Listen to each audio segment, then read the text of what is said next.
At the core of the druid's minim Spinoza spoofed lies a very specific charge. Baruch Spinoza never actually defined his key terms of reference in operational, everyday, evidential terms. Instead, he defined them within his own linguistic system, by reference to each other. That is the problem. Take his three verbal pillars: substance, meaning. That which exists in itself and is conceived through itself. Attribute, meaning, what the intellect perceives as constituting the essence of substance. Mode, meaning, a modification of substance. On paper, this looks rigorous. But look closely, each term is only explained using the others. It is a verbal three-card trick. Nothing is grounded in observable, testable, or procedural reality. So what exactly is substance in practice? What precisely is an attribute in operation? What does a mode do? Spinoza never tells you. He builds a closed linguistic system that refers only to itself. The exciting, suggestive words circulate, reinforce each other, and create the powerful illusion of meaning. But his words never anchor in anything you can point to, test, or reconstruct.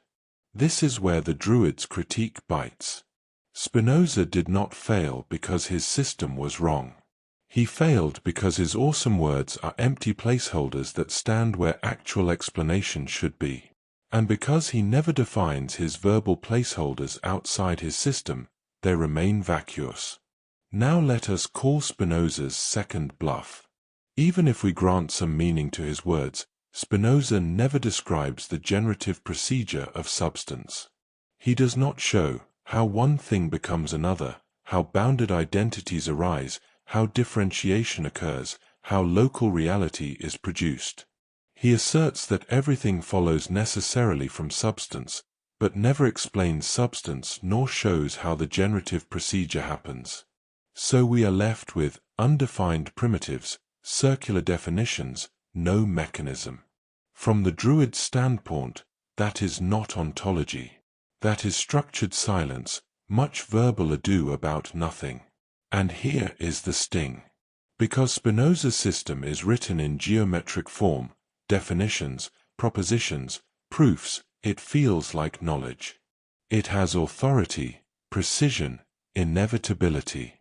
But this is spoof, real deception. It is performance of explanation without the delivery of explanation. A beautifully staged intellectual theater. So when the druid says, Spinoza spoofed, he means.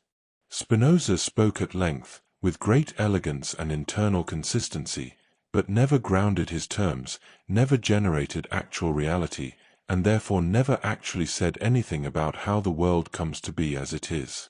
In short, Spinoza played the philosophic three-card trick: now you seem to see it, now you don't.